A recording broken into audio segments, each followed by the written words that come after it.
Sa iba pa pong mahalagang balita, naglabas po ang COMELEC ng guidelines. O, mga tatakbo sa 2025, pakinggan niyo po ang balitang ito, ha? Para po sa filing ng Certificate of Candidacy, para po sa mga tatakbo sa May 2025 midterm elections.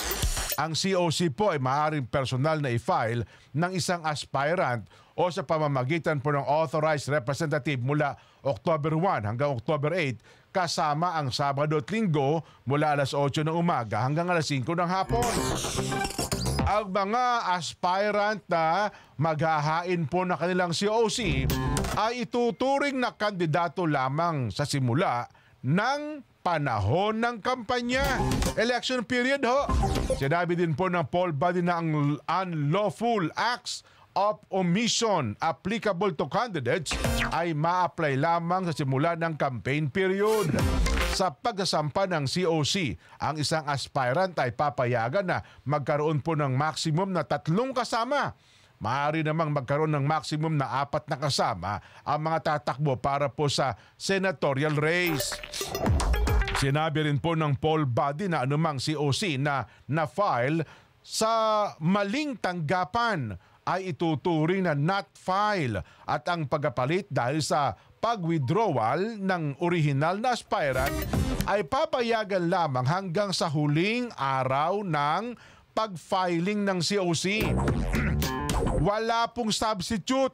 Ulit, wala pong substitute ang papayagan para sa isang independent candidate.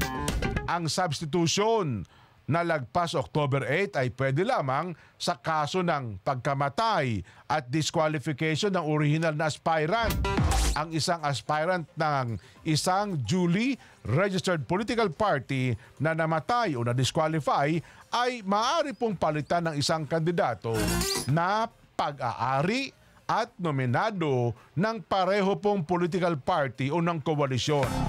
Sino mang tao na may hawak ng posisyon kasama mga miyembro ng AFP ay dapat na magbitiw sa katungkulan sa pagsasampa ng kanyang COC.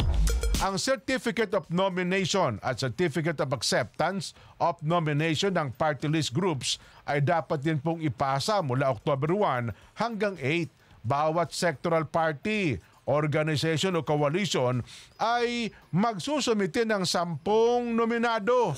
10 na pala ngayon, ano? 10 nominado kung saan pipili po ang party list representatives.